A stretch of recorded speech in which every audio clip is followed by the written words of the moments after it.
There you are. So following up on our long-standing custom, we've done it exactly once.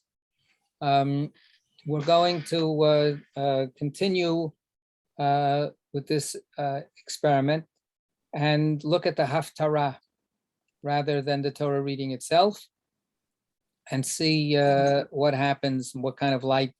First of all, it's good to learn, another text, and but it's there for a reason. It's there to partner with the Torah reading, and it occurs to me actually that this idea of writing and rewriting is a little bit connected to the idea that we have a Torah, that's a writing, and then we have, in many ways, we talked about it theoretically. We saw it a little bit last time when we looked at the first Haftarah that we looked at. The Haftarah, in a certain sense, is a rewriting of some ideas or themes or facets of the Torah reading. It gets replayed and represented, and in the Haftarah, and hopefully it creates a fruitful dynamic between the two of them. So we're at Parashat Vayera. In the Eitz Chaim Chumash, the Haftarah begins on page 124. And if you don't have the Eitz Chaim Chumash, it's the second book of Kings, 2 Kings, chapter 4, verse 1. Did you say 124? 124 in Eitz Chaim. And it's called 2 Kings, not... Not 2 Kings is shorthand for the second book of Kings. Okay. The book of Kings is divided up into 2 books. Also, the book of Samuel is divided up into 2 books. So originally, the idea was that this was one big, like Thomas Mann type book. And then people said, you know what? It'll be a lot easier if we chop it in half and we have a part 1 and a part 2. Mm-hmm. So the book of Kings has now for a long time already been divided up into First Kings and Second Kings, and it's written out, 1 Kings on the top of 124. You see the number 2, and then Kings, and then 4:1, right? So that's Second Kings, chapter 4, verse 1. Okay. And the dividing line is approximately the transition out of the early days of the monarchy and the monarchy of King David. King David, the second book of Kings opens up with King David handing over the kingship to his son Solomon. So and then the second book of Kings goes from there through Solomon, and then the whole breakup of the into 2 kingdoms, the northern kingdom and the southern kingdom. And it goes all the way until the destruction of both kingdoms.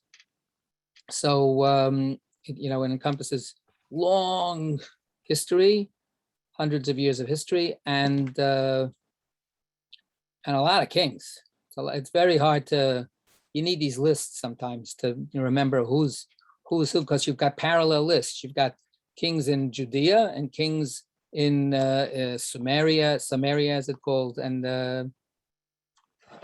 it's a whole thing. So you need a scorecard to see, and sometimes the 2 kingdoms are allies with each other, and sometimes the 2 kingdoms are at each other's throats. So it's a very complicated thing. If you were in the 929 group, then you went through all of this stuff thoroughly, every chapter. Anyway, within this book, so now we're sort of at the beginning of the second book of Kings, and this is 2 stories that relate to the prophet Elisha. Prophet Elisha was the disciple and then the heir to the prophecy following Elijah. So some people, let's say in other communities that don't know Hebrew, they'll say Elisha, but it's not, it's Elisha, Elisha, Elisha.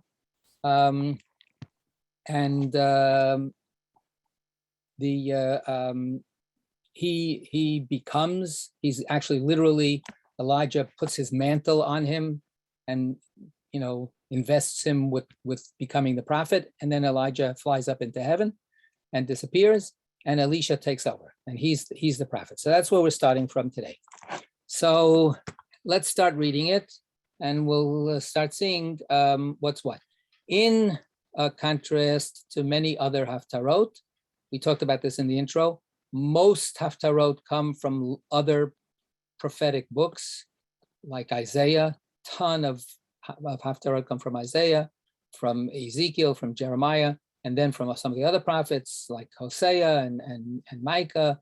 And that's kind of real prophetic, solid prophetic kind of poetry. The book of Kings, both books, is history, which means it's story. So a lot of narrative. So what we have here in this haftarah is not going to be a prophetic proclamation, Israel, get your act together, etc., etc. It's going to be a narrative. In this case, actually two narratives, two stories, one after the other, about things that happened during Elisha's, career as a prophet. Things that he did rather than said.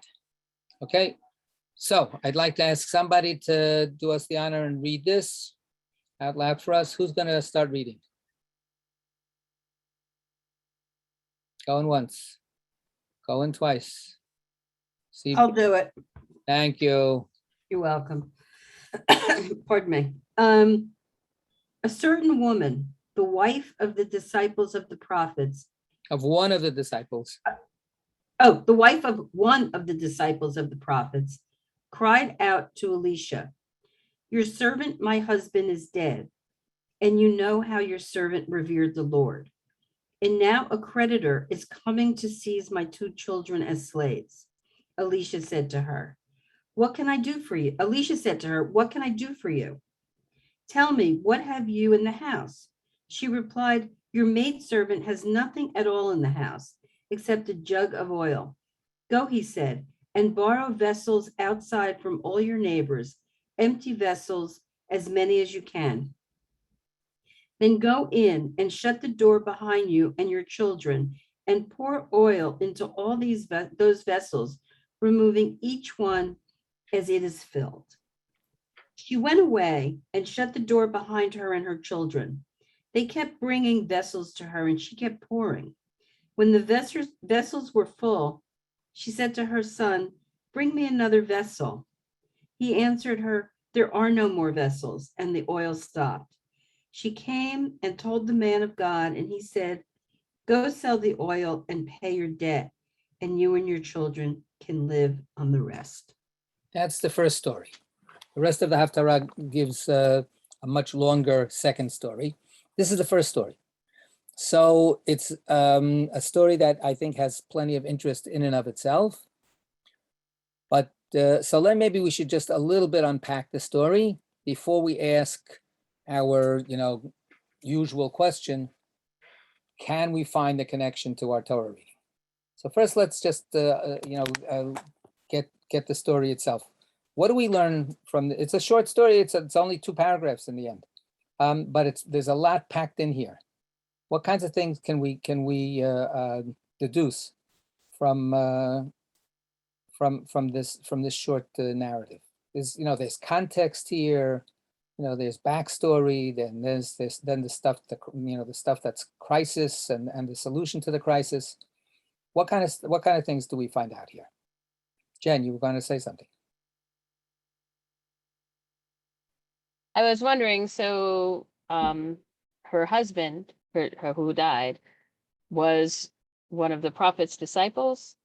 Yeah, so that's the first factor that should catch our eye. Good, and I just want to. It's he called wasn't making.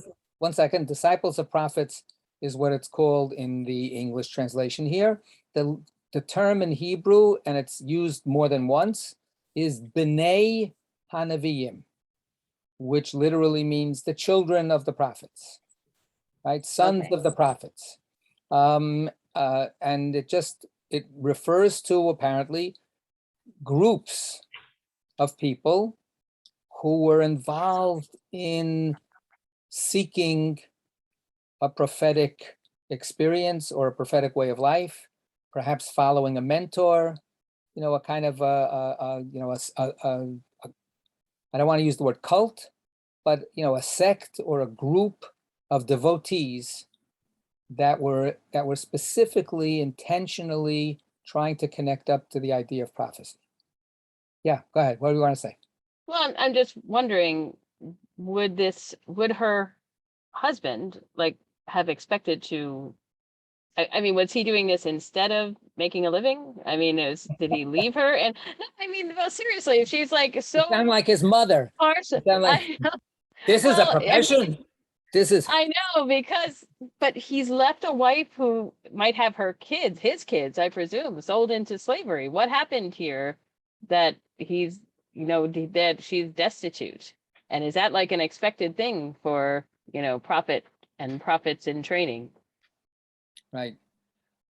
So yeah, that's an interesting set of questions, and clearly this is the information in front of us, so we can do all kinds of speculation and we can try to answer your questions one way or another, but let's hold off for a second. Sarita. So the being in debt doesn't seem to be something, to me, it doesn't seem to be something that happened, maybe I'm just inferring, since her husband died. That seems to have been a condition that she was left with. So that, in my mind, it raises a question about, if that were the case and the debt was already there, what is it now about the fact that there's no man in the house, right? That makes them more vulnerable. So that's one thing I noticed. The other thing is that this, her husband, I guess, studied with and interacted quite a lot with Alicia, but doesn't seem like Alicia is familiar with him. I mean, Alicia doesn't seem to have ever been at their house, right? Well, or he doesn't read their income tax returns.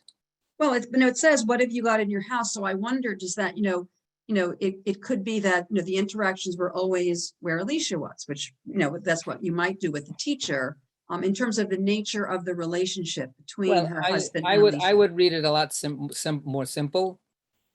She's destitute, and he's asking her, well, what do you have? Is there anything left in your house? What exactly do you have in your house? You're saying that you're completely threadbare. What do you have in your house? Let's see what we have to work with, because this is a miracle story. This is like the miracle of the loaves, Right. and all that kind of stuff. This is a miracle of Alicia taking nothing almost and turning it into a boundless, continuous source of abundance, right? So there's an emphasis here. I don't know. We're going to get a little bit into what Alicia knows and what he doesn't know in the next story, but I wouldn't be too focused on that right now, because I think that there really are some major things here. Obviously, we shouldn't forget the miracle, but I want to highlight something that we sort of touch on and then we walk away from it. What's this business about that the creditor is going to come and take away her children? Yeah. What kind of business is that? What is that all about? So to me, that's supposed to stop us in our tracks. This is a very immoral situation. The Torah doesn't say if somebody owes you money, go and abduct their children. Well, that's why I was bringing up that now there's not a man in the house, so that there seems to be this particular vulnerability here. Well, vulnerability is fine, but let's do it the right way. Yeah. Okay. If she says, I really have nothing to, my husband used to scratch a living through and he used to be able to make the payments every month, and now he's dead and he can't, that's why I don't want to get into, we don't have the information. Is this a chronic debt? Have they been completely destitute? Was he able to make some kind of, comfortable living? But now, how long has he been dead, and how did this, we don't know that stuff, but we do know right now that there's somebody breathing down their necks, and the society is going to allow this man to enslave this woman's children. And remember, the children are not the debtors. She is the debtor as the the head of the estate that her dead husband left her. So yeah, sir, Audrey, I stopped you from talking. Go ahead. Audrey, you want to say something? Yeah, but you didn't see that I left and came back. I had technical difficulties, my computer. So I'm back. And now you didn't notice I was gone. And yes, I do have something. You're to always say. with me. All right. It's interesting that you say it's immoral because it is. But I read this and I can see 1,001 stories in today's news Right. of impoverished people, usually women and children, not always, having the government in one way or another either evict them, send them to prison, or have child services come and take the kids. It doesn't feel all that ancient to me, this Right. particular story. Sadly, tragically. Yeah. Right. I mean, if we look at the note in the Eitz Chaim, the note in the Eitz Chaim is so bland, it's like shocking in and of itself. You know, it goes, this cry denotes an appeal, talking about the certain woman cried out to Elisha, notes an appeal for legal aid. It is used here in the context of a creditor who has seized a woman's children for repayment of a debt.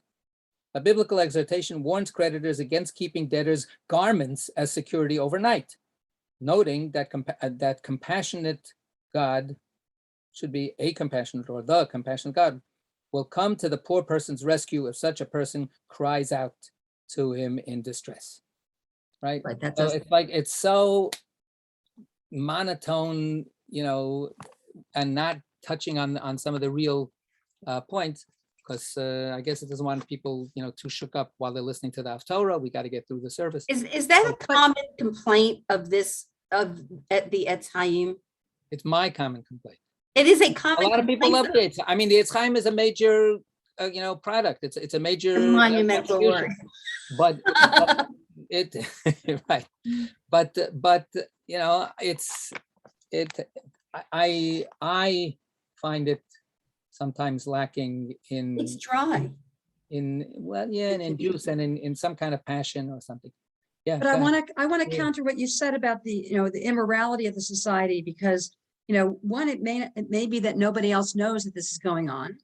And at the same time, that this creditor is coming to seize her children is something that is so awful. The suggestion that Elisha makes is that you go get help from your neighbors, and the neighbors help. So this is not such a totally immoral society. Yeah. Right. So good. This is now we're beginning to get the thicker mix, right? Mhm. We've got this kind of element, but we also start, as we start looking at it, we start teasing out that there's, wait a second, but it goes in a few different directions here, right? So yeah, excellent. Yeah, somebody else wanted to say something. Jen, yeah. I see a problem if this is systemic, if people were allowed, if creditors were allowed to seize children as payment of debt, whether, regardless of whether it's in, anti-mitzvah or whatever. I mean, what Elisha does is save one family, but it's where is there's no systemic change there. Maybe that's not fair to put that on Elisha, but it's like, it's a nice story, but wait, what about what was happening all over? Right. Yeah. So this is, as you say, one story about one person and one prophet. Eventually, this is going to be one of the major themes of Hebrew prophecy. Right? When we read on Yom Kippur, Isaiah, who is around this time, he puts it out right there in front. He says, what, do you think you're going to fast and exploit the poor and get away with it? Right. So that sounds like this was systemic then, not necessarily this particular instance, but at least the poverty and such is a systemic issue. Right. And also which person becomes the social agitator and which person works with a particular case. Right. Yes. Elisha is working very much with this individual. He's not the literary prophet. He's not the orator. He's not he doesn't leave us a whole book of these kinds of moral teachings. It's just a story that gets passed on through the generations, right? Right. Okay, so in the end, what exactly happens? She has enough money. So the neighbors Pay off the debt. give her all the, they lend her pots and pans, right? They're going to get their pots and pans back. So it's not about lending any money. It's not about raising money for her. They get back exactly what they gave. However, that gift, that donation, that help that they give her, what ends up happening with that? How does it actually help? She's able to sort of earn a living. She's able to use Well, that. to I'm being very simple. Like, what exactly happened? Tell me what happened. She has more oil than she needs, but It's like a Hanukkah. It's like a Hanukkah. Right, meal. Hanukkah right, story. right. The oil keeps, yeah. She has a little bit of oil. She doesn't borrow a cup of oil from the neighbors, right? She has a little bit of oil. What she borrows is cups. She borrows, and then her oil just keeps on Yeah. flowing and keeps on. And had the neighbors given her 10 times more containers, more vessels, the oil would have kept on flowing, right? It's because, Ma, that's it. We don't have any, where are we going to put the rest of the oil? That's it. We can't put the oil anyplace. Okay, it's enough. And then Elisha says, okay, now go sell the oil and then live off the profits. You'll be fine. Okay, so it's what kind of it's a miracle, but it's also very practical, right? Right. The means of extricating her from, he doesn't like conjure up $1 million in a jar. He doesn't give her a goose that lays golden eggs or something like that. Almost, right? But she works hard. She gets this whole, miraculous bounty. And now, and the story doesn't say, and then she went out and she sold all the oil and blah, blah, blah. He tells her to do this, and that's the end of the story. And we're supposed to, get the rest of it ourselves. So do we have to wait till the next story? So spoiler alert. Most people, when they talk about the connection between our Haftarah and our Torah reading, they look mostly at the next story, which of course also takes up the bulk of the Haftarah. It's a much longer story. It's also a miracle story, but still, even this story, we can find some connections. So let's remind ourselves, what do we have, for instance, how does the Torah reading begin? This week's Torah portion. Yeah, it would be no good if we actually read the Torah and forgot the Torah reading. We have to remind ourselves. What's the Torah reading? I'll start us off like that little bit of oil. I'll start pouring, and then we'll keep it going. Abraham is sitting at the opening of his tent. It's a very hot day. He's recuperating from his circumcision. God comes to visit him, and then he sees a bunch of strangers walking out in the hot desert, and he runs after them. And what does he do? Invites them to come.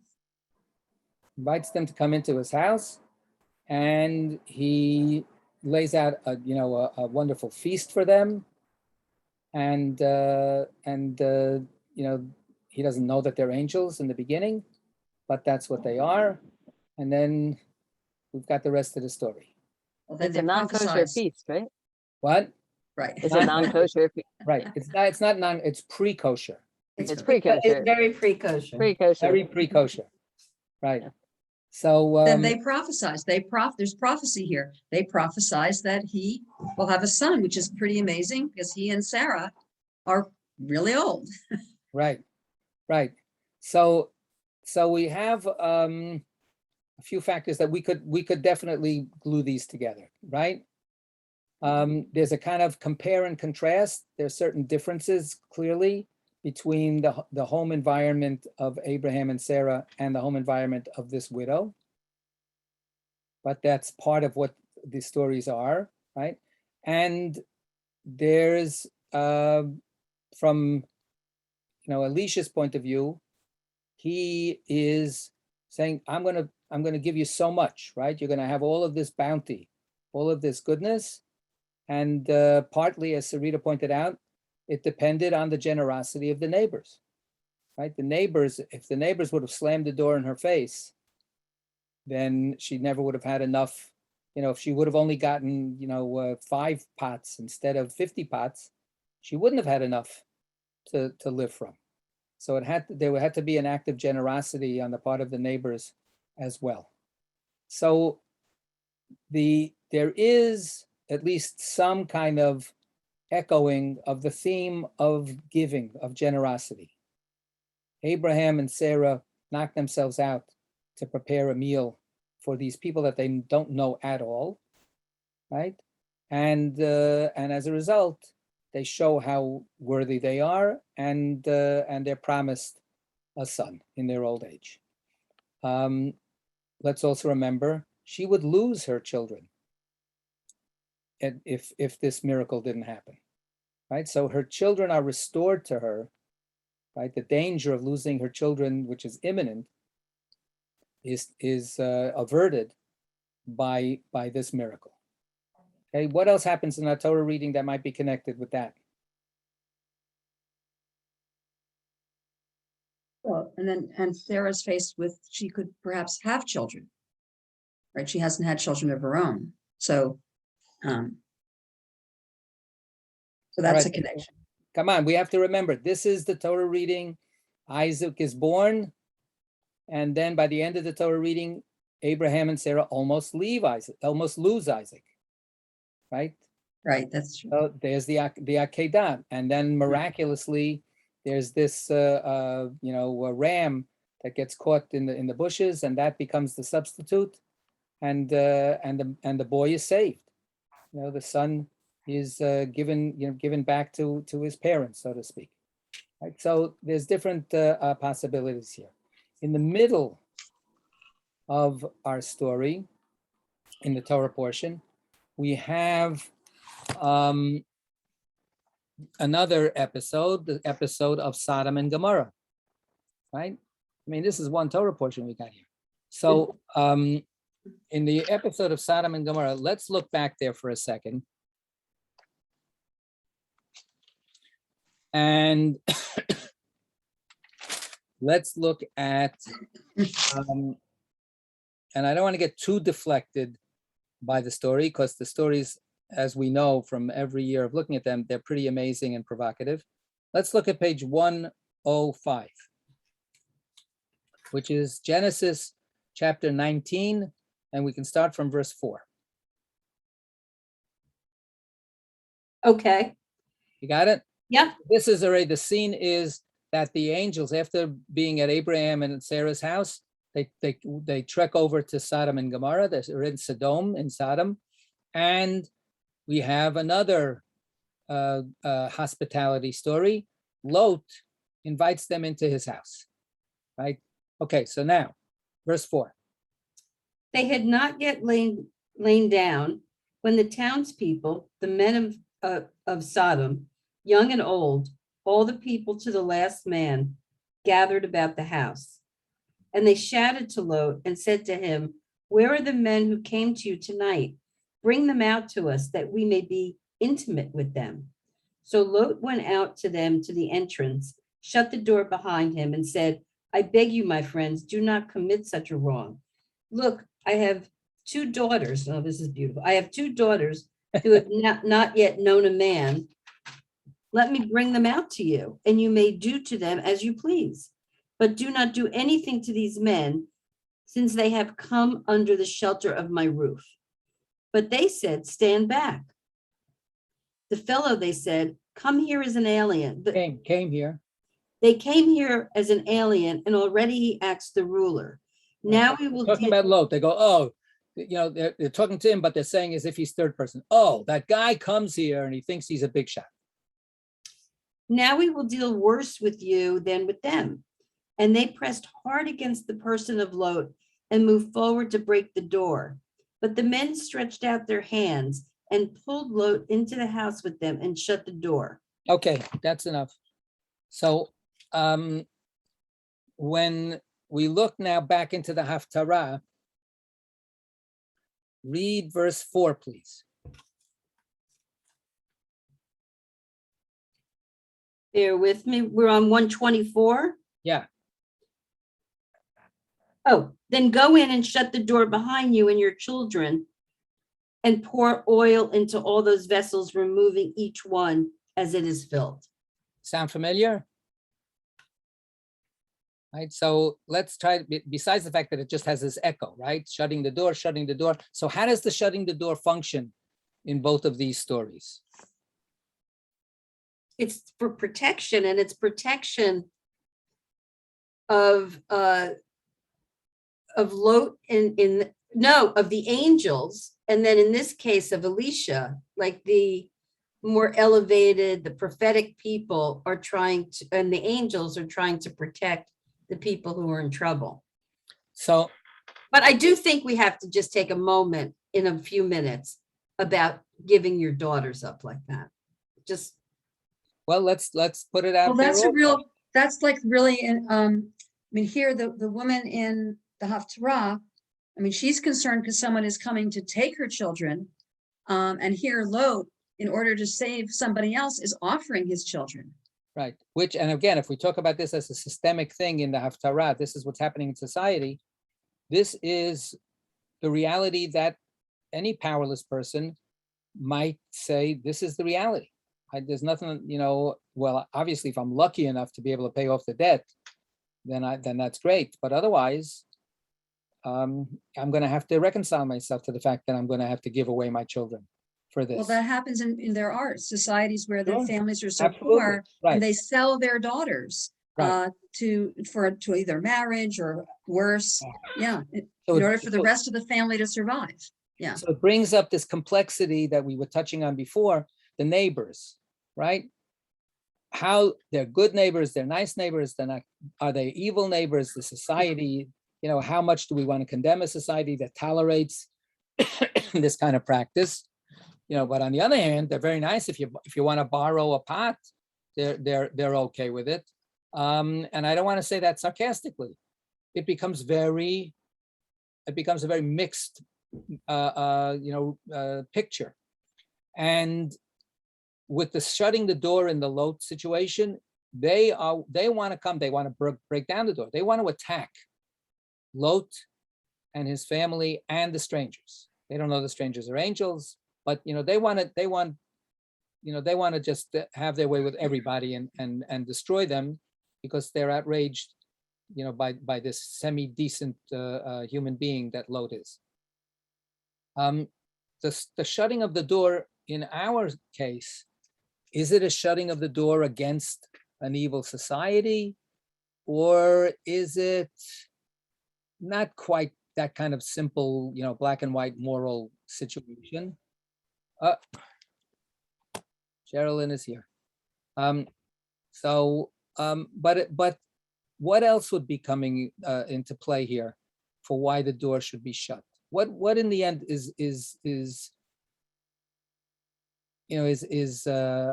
possibly at stake here?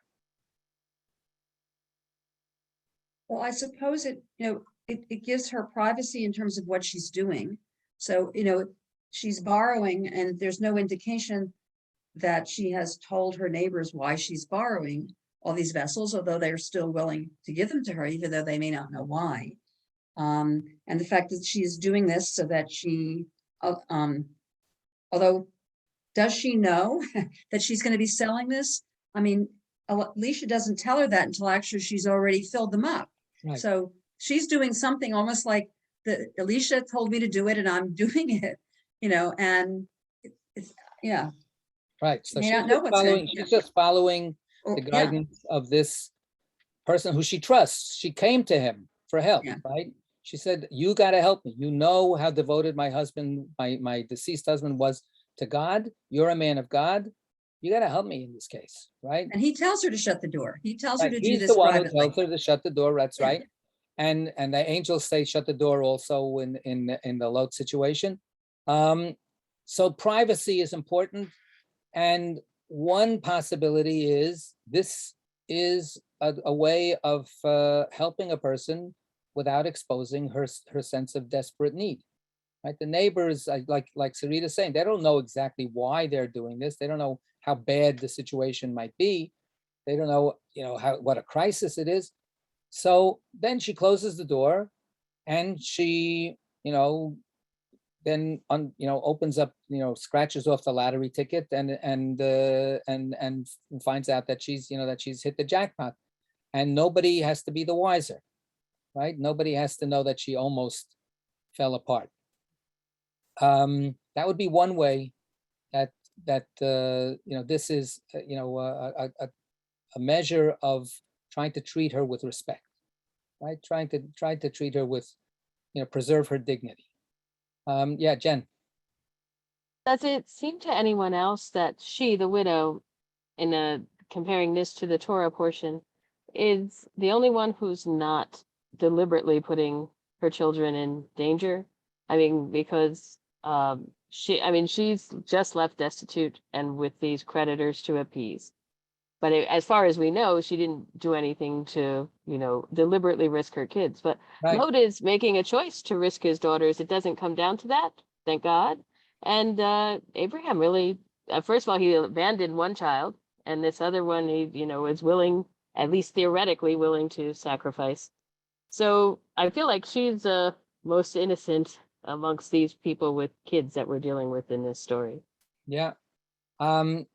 She is, I just want to, express my admiration for the storytelling here. This is 2 short paragraphs, and yet it's such a dense, set of elements, and there's such a rich tasting of character and life, even though we know nothing. It's pretty amazing. I'm a big fan. So of this story. Can I respond? I want to respond to something that Jennifer said, because Yeah. Jen, Sarah hasn't done anything either. It's Sure, yeah. right. Well, she helped Abraham abandon his first child. I mean, but yeah, she's totally innocent with as far as Isaac goes. But with Ishmael, I mean, she kind of pushed them out the door. Right. So right. Right. So which brings up a bigger question.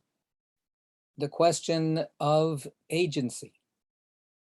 How much and the question gets sharpened whenever we talk about the women in the biblical stories, but it applies to every human being. How much power does a human being have to actually live their life, change their circumstances?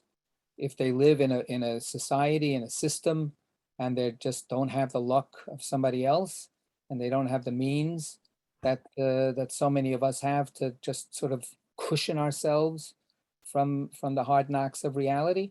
How much power, how much actual control does each of us have to go and do something that will make a difference for ourselves? Forget about changing the world, just even for ourselves. So it's very, right here with this woman, she has tremendous spunk and courage that comes out of desperation. She's, in the one sense, totally powerless, because if nothing happens, she's lost it. She's lost her children. She's lost her husband already, right? She will be left with nothing. But she does one thing, right? She runs to Elisha and she calls out. That's the force. That's this little note that I was, saying, I wish you would at least raise your voice when you're talking about raising your voice. But that's what that note is about. It's about that raising of the voice, that she at least cries out and says, I'm not going to take this quietly, which many people are bludgeoned into doing. Many people lose all help. They lose all hope that they can ever have help. They don't believe that anybody is going to care or anything. The key to her courage is her connection to God. Right? She says to Elisha, my husband was a God-fearing man. You know how devoted he was to God. You're a God-fearing man. I believe that God will not let this stand. Right? And that's what gives her the extra strength to go out on a limb. And then she totally listens to whatever he says. We have a little bit of time left. So let's really quickly see what happens in the next story, which is quite a bit longer. and a pretty fascinating story also. Okay, One day Elisha visited Shunem. Shunem. A wealthy woman lived there, and she urged him to have a meal. Okay, And so whenever- now we have we don't have too much time, but complete reversal here. Instead of destitute woman who has nothing to eat, we've got a wealthy woman, right? Not the man. This is a focus on a woman, which is, special, who is very well-to-do and also generous, right? Go ahead. And she urged him to have a meal. And whenever he passed by, he would stop there for a meal. Once she said to her husband, I am sure it is a holy man of God who comes this way regularly. Let us make a small enclosed upper chamber and place a bed, a table, a chair, and a lampstand there for him so that he can stop there whenever he comes to us. Okay, so let's stop here for a second. And what do we glean from her speech? Right, we find out she's actually married. She's got a husband, but she's the main actor here, not him. And what does she say about this guy, Elisha? That he's a holy man of God. How does she know that? Doesn't say how she knows that. It doesn't say how But- she but knows she- that, and right. it doesn't She's say that inferring she that. knew that at the beginning. So does that echo something that we have in our Torah reading? Yes, The well, when, angels. Abraham doesn't know who those people are that he brings into his house. Right, just unquestioning hospitality, generosity. I don't care who you are. You look like you're tired and hungry. Come on in. She meets this guy, and she offers him a meal, and then he's like a circuit rider. We find out that he's like, he does his rounds. He ends up coming into Shunem every once in a while. She says, "Oh, come on! So you were here last year. Come have a meal with me again." And then finally, okay, I got you, Merle. Take care. She goes, you know what? I've been watching this guy. I figured it out. This is not just some Joe Schmo. This guy is a holy man, right? Let's give him, instead of him having to wander around all the time to figure out where he's going to be able to sleep or where let's build him a little pied-à-terre. So whenever he's here, he can have his own home, right? Okay, let's go. One day he came there. He retired to the upper chamber and lay down there. He said to his servant, Gehazi. thank you, call that Shunammite woman. He called her and she stood before him. He said to him, tell her, you have gone to all this trouble for us. What can we do for you?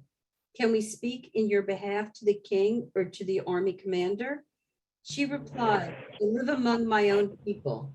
What then can be done for her? He asked. The fact is, said Gehazi,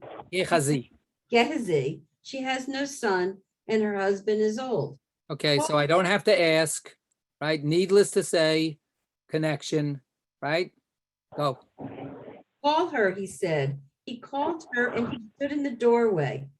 And Elisha said, at this season next year, wow, you will be embracing a son.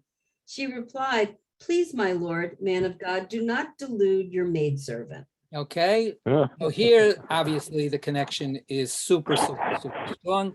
The phraseology in the Hebrew is a direct echo. At this time next year, you're having a son, right? Except in the case of the Abraham and Sarah story, it's angels of God who tell this, future event. And here it's a man, right? And he's a prophet, he's a man of God, but he's no angel. Right? He's not an angel of God. He's an earthly person. And this is also part of what we have in these stories, right? Somehow the meeting of heaven and earth, right? We need that oil. If you don't have the oil, I can't do the miracle for you.